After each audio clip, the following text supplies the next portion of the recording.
Hey everyone, today I've got another replay analysis for you. This one's from a game I played on the cEDH UK Discord server.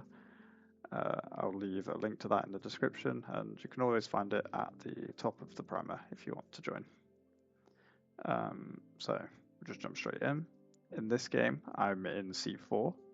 Jay is in seat 1, playing Timna Thrasios. Sketch is in seat 2, playing Timna and Jessica. And Riley is in seat 3 on Rograg Thrasios. So again, before we go into Mulligans, I want to talk about my expectations for the game and what I'm looking for in my opening hand here. So being in seat 4, my general rule of thumb is that I can afford to be much greedier with my keeps. To me, it's not really my job to interact heavily or stop players 1 and 2 from winning. Like, I'm already so far behind being in seat 4 that trading my resources to stop somebody else winning just sets me even further behind, and I can't really afford to do that. That said, if I do have early interaction, that's a bonus and I'll always take it, but it's not my priority, and it's not really what I'm looking for in my mulligans. So what I am looking for is similar to what I would want in seat 1, actually. Explosive mana and the potential for an early win attempt. So cards like Jessica's Will, Dualcaster Mage, Harmonic Prodigy, Krark clones, that kind of thing. Just to capitalize and try and set myself ahead early. If I can't find that, then what I need to find is a value engine that can help me catch up and kind of like mitigate the amount that I'm behind by my seat order. So this stuff like Ristic Study, One Ring, Fairy Mastermind, Polywog Prodigy, this kind of thing, that will hopefully just draw me cards so I can be in the game. Obviously, being in seat 4, I do have to watch out for early Mystic Remoras and Esper Sentinels, but there's not really much I can do to stop those. I can pivot into trying to play a more creature-based strategy, so prioritizing casting Krark and Sakashima early, rather than playing lots of non-creature spells to feed the Mystic Remora and Esper Sentinel cards. That is an option, but again, I'm not really that concerned. I'm already in seat 4, so I think I just have to roll with the punches and deal with a Ristic Remora if there happens to be one. So with all that in mind, we'll just move into mulligans, and I'll look at my first 7, which includes City of Traitors, Mental Misstep, Steam Vents, a Snow-Covered Mountain, Mox Diamond, the One Ring, and Professional Facebreaker. And great, this is exactly what I want. The early One Ring helps me catch up.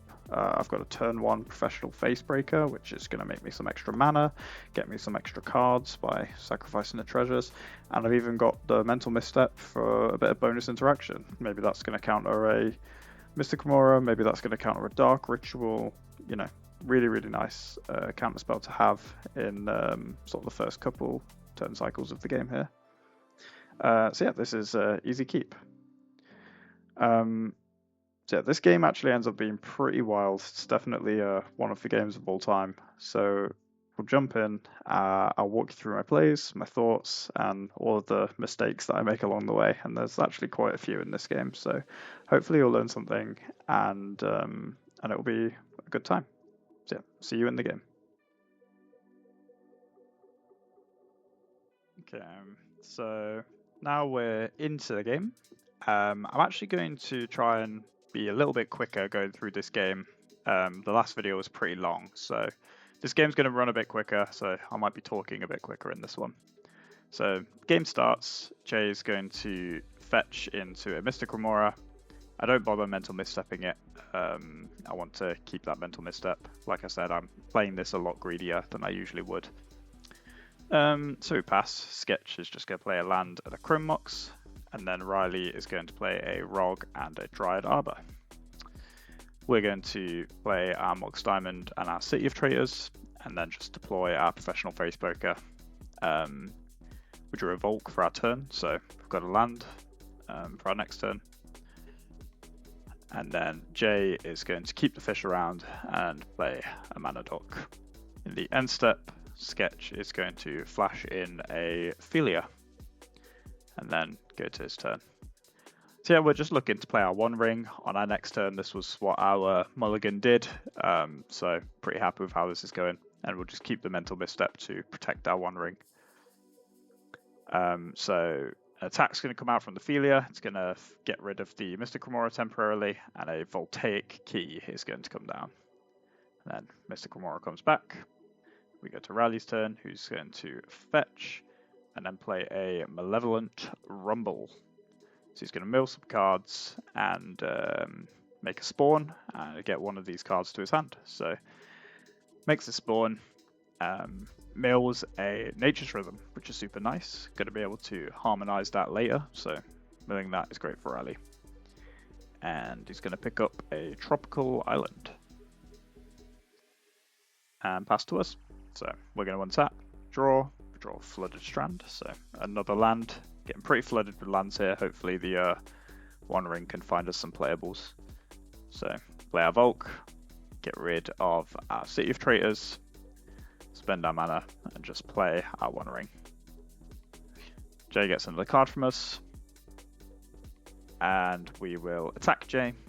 We know that he's on Ad Nauseam and Necro, and we make a treasure and pass.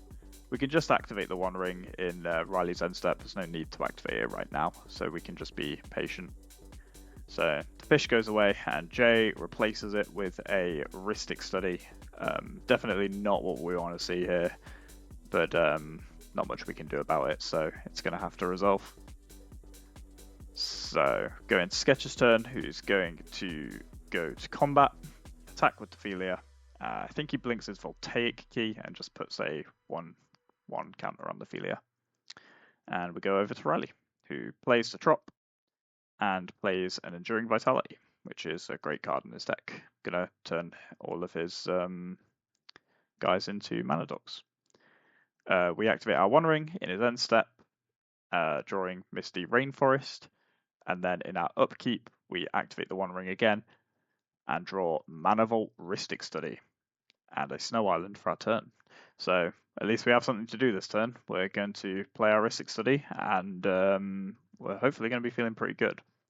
A slight mistake I actually made in this turn is I activated the One Ring's draw effect before I took the damage from it. It's not the biggest deal, it just means I took an extra damage when I could have just resolved the One Ring trigger first and then drawn 2 cards, but not the biggest deal. We play the Mana Vault, pay for Rhystic Study, and then play Rhystic Study and pay for Jay's Rhystic Study with the floating Mana Vault mana. Sketch responds to our Rhystic Study with Entomb and gets rid of Lion's Eye Diamond, so maybe an Underworld Breach in hand for him. We can maybe make that read. So Jay's going to play a fetch, and actually a little mistake from Jay here. That fetch is a Scalding Tarn, and he finds a Scrubland, which obviously isn't a legal target, but none of us notice it, and it doesn't impact the game so much. So we're going to let that one slide, but Jay's maybe going on the naughty list for that one. So he plays a Lotho and a Summoner's Pact, which is going to make him a treasure. He finds an Elvish Spirit Guide and casts a Cabal Ritual, and then plays a Wishclaw Talisman. All the while I've been drawing cards off this Rhystic Study, so I'm feeling super healthy. My hand is getting massive now, so I'm feeling really good right now. So Wishclaw's activated, it's given to Riley, and a Necropotence is found and cast by Jay. Riley's going to respond with Born Upon a Wind. I think this is just a bit of a desperation born to try and draw a card here. So yeah, that resolves. Riley draws a card, and then Jay's Necropotence resolves, and I believe he sinks 10 life into it. So that happens, and we go to the end step, and Jay's going to discard a bunch of stuff there that's going to get exiled by Necro. So we go to Sketch. like I said, haven't called out every single card I've drawn. You should be able to see that on the side of the video there. But this is why I said in our pre-game discussion that we want to find these cards like One Ring and Rhystic Study. I was in 4th seat, I was in a pretty bad spot, and now I'm in a pretty good spot because I'm so far ahead in terms of cards. So that's why in last seat, I really value these value engines to try and catch me up and get me into the game. And yeah, Rhystic Study is definitely doing that for me right now. So Philia attacks, the Tymna comes down, and one of my treasures gets blinked. I could have sacked it to Professional Facebreaker, but I didn't think that was entirely necessary. So we just lose one of our mana, but that's fine. Going into Riley, who untaps and plays a Fairy Mastermind. Really great with these 2 Rhystic Studies on the battlefield. And then he activates his Wishclaw Talisman and hands it over to Sketch, and he finds and plays his Gaia's Cradle. So has access to his Cradle now. Riley's getting online here, and Phantasmal Image comes down. This is going to be a second copy of Fairy Mastermind, so Riley's going to be drawing a ton of cards from me and Jay with our Rhystic Studies. So, bunch of cards being drawn here. And, Consign to Memory is a pretty nice draw for me here. I like seeing that card. And then Riley is tapping his Cradle, making some mana, tapping his Rog, and playing Frantic Search. This card is really, really nice for Riley. Obviously going to untap his Cradle. So this card's effectively free. And it's just going to net him a ton of mana and also let him filter his hand down a little bit. So draws a couple cards, discards a couple of cards. And our hand is getting pretty big because Riley's not paying for any of our Rhystic Study triggers here. So Command Tower's drawn. Got quite a lot of lands in our hand, so I'm probably going to condense that down in the hand list. But yeah, Riley harmonizes that Nature's Rhythm that he milled earlier into a Seedborn Muse. So really great for him, obviously with the Enduring Vitality. And then he passes to us. So we are going to untap, and this is one of the crazier turns I've played in a while. So yeah, I'll try my best to let you know what's going on here. So I activate the One Ring, I draw 3 cards, I draw Flusterstorm, Stormkiln Artist, Lotus Petal, and then I draw Polywog Prodigy for turn. So Flusterstorm, Stormkiln Artist, super great combination here.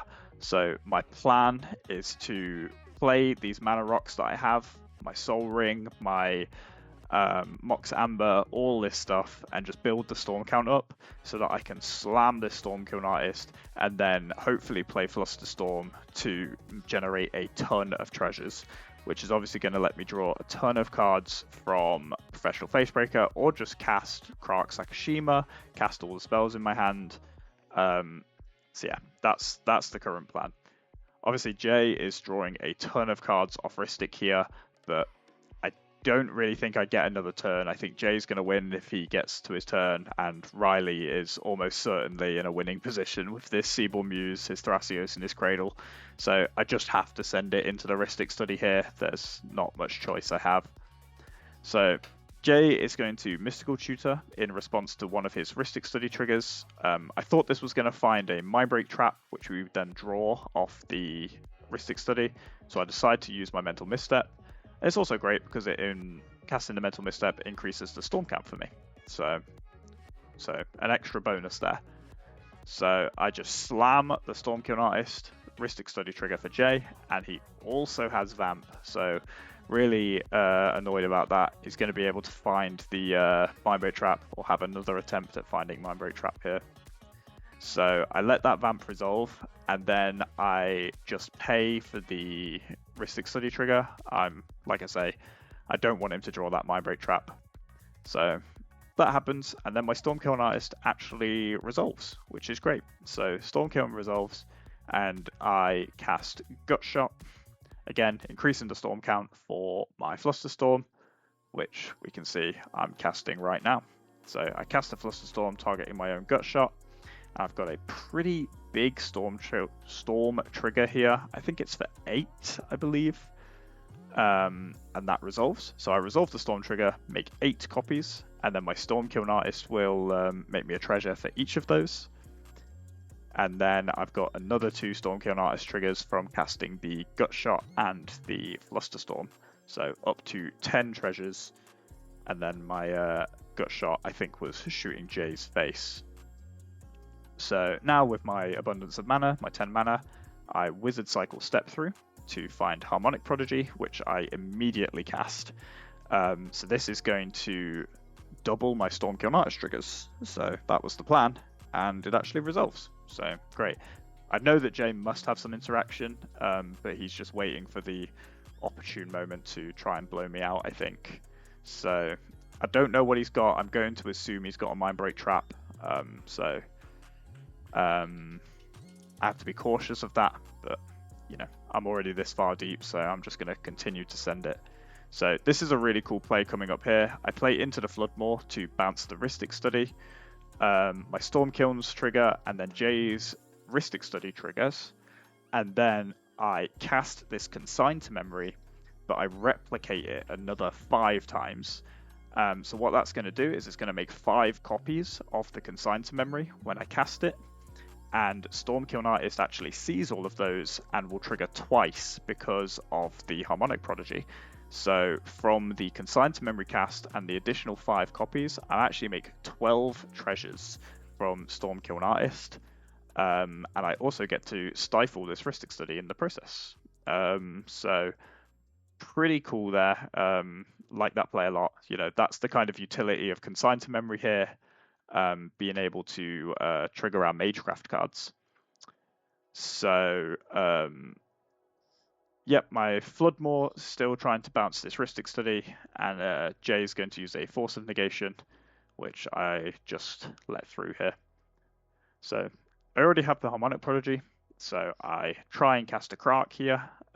You know, if I can get Krark Sakashima down, I'm just doing really nicely here. But Jay and Riley don't really want this to happen, so they're going to start fighting me on this Krark here. So Riley plays a Noxious Revival on a Born Upon a Wind. And then Jay is going to play a Swift Reconfiguration on my Stormkiln Artist. This might seem irrelevant, but it's actually really strong. It turns my Stormkiln Artist into an artifact vehicle, and therefore it's not a shaman anymore, so my Harmonic Prodigy won't double that trigger. So really nice play from Jay there. I respond with Might of the Meek, targeting Riley's Phantasmal Image. The reason I targeted that is so that it will die to its own trigger, and that will make Riley's Cradle weaker for the remainder of his turn. So I make a couple of treasures, and then the Swift Reconfiguration resolves, turning my Stormkiln Artist into a car, and then the Noxious Revival puts the Born on top of Riley's deck. So Riley spins Thrasios to get that Born, and then immediately casts the Born to give himself flash.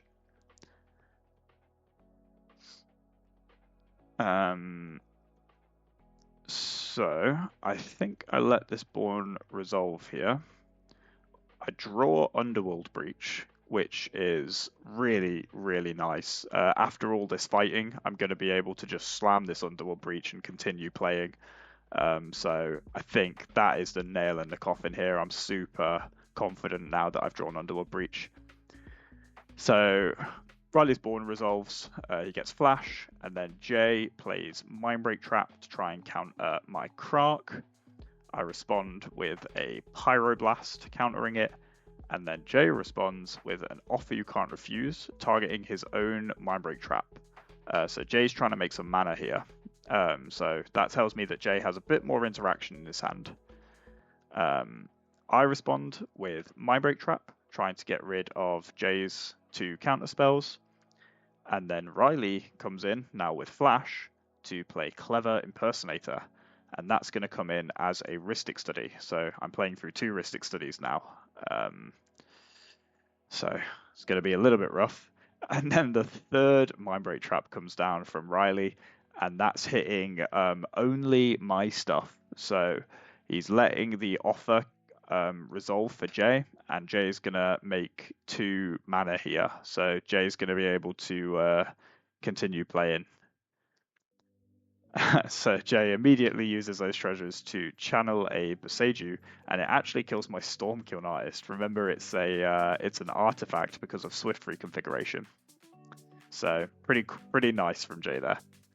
The Boseiju finds me a Thundering Falls. I didn't have any other targets in my deck at the time, and I mill Fairy Mastermind. And then after the dust has settled, I just slam Underworld Breach and say, what else have you got? Have you got any more? And Riley actually does. He's got a Force of Negation. So again, the fight continues.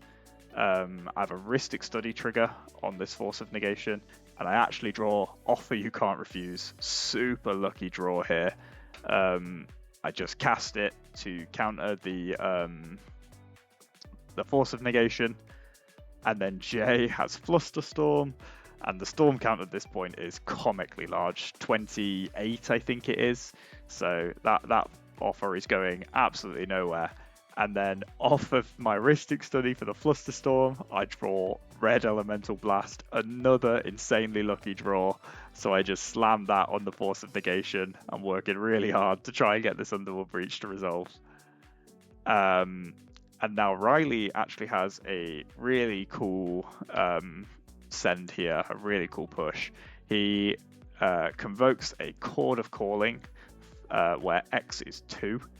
So this is going to find a Cloud of Fairies for him, which is going to untap his Cradle.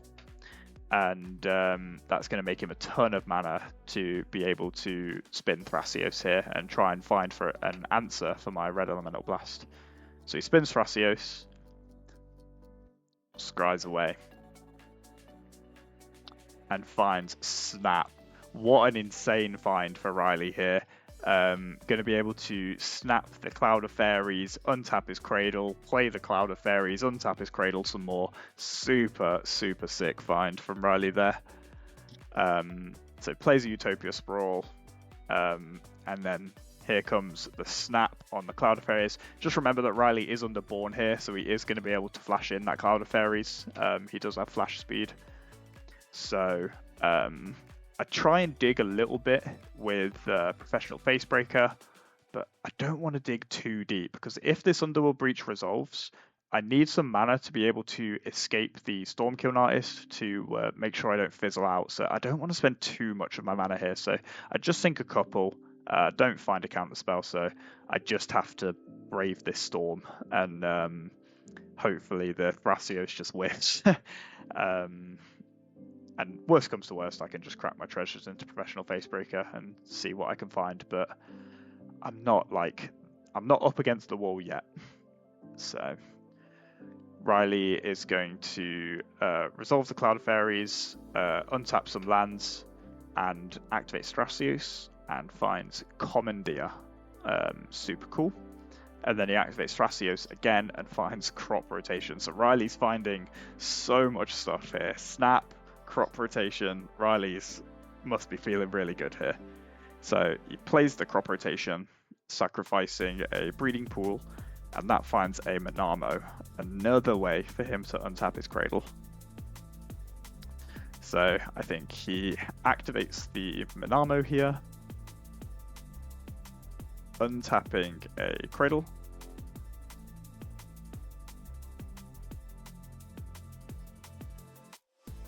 And then spins Thrasios and finds Force of Will.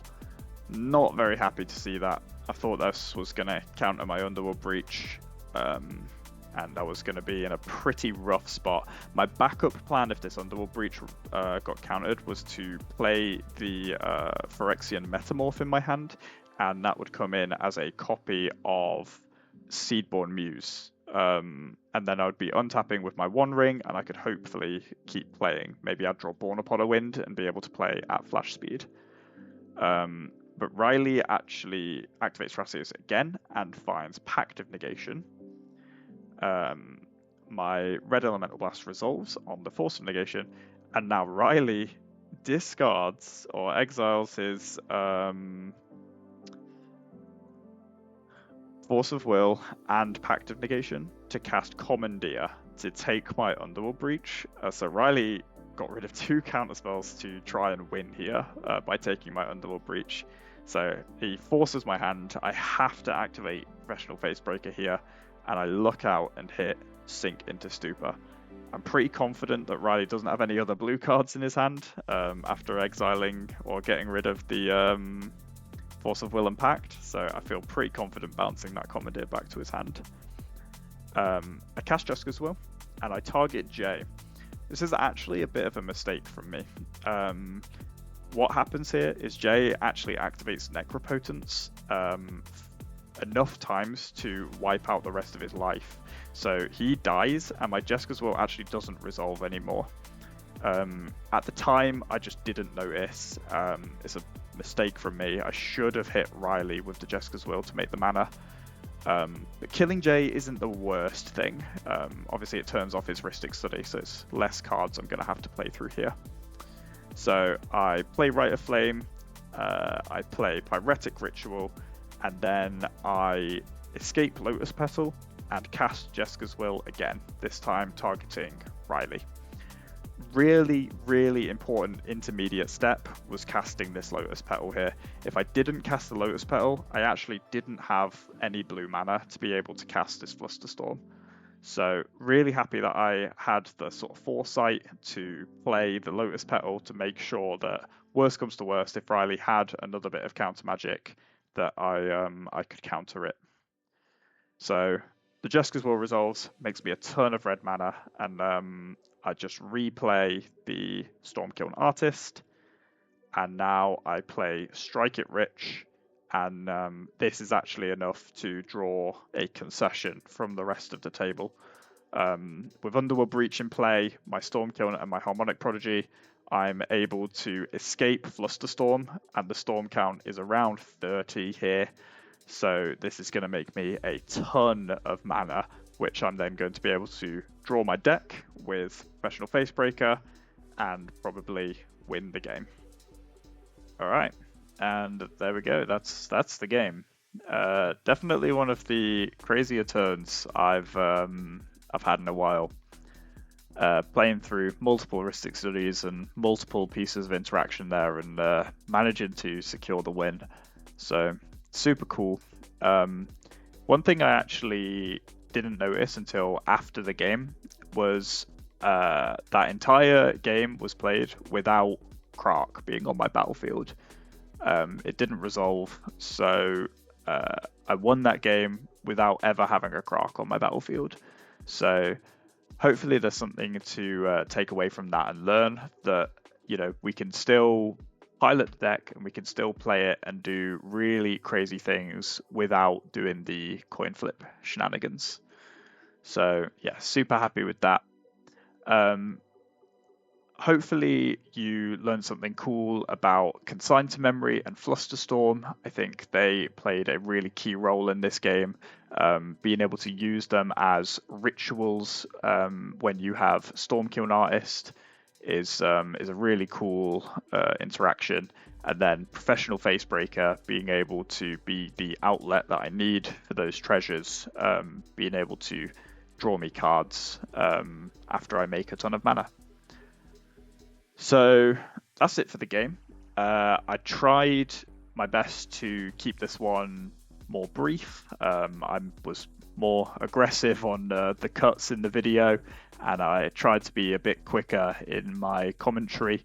So it might have been a bit too choppy, but I tried to keep the video as short as possible so that you're not sat here watching a 50-minute video. So let me know how that was, if it needs to be a bit quicker even or slower. Leave me a comment and I'll try and take on advice for future videos. Finally, another shout out to cEDH UK. If you want to join me, you want to join Jay, Sketch, Riley, and the other great players in that community.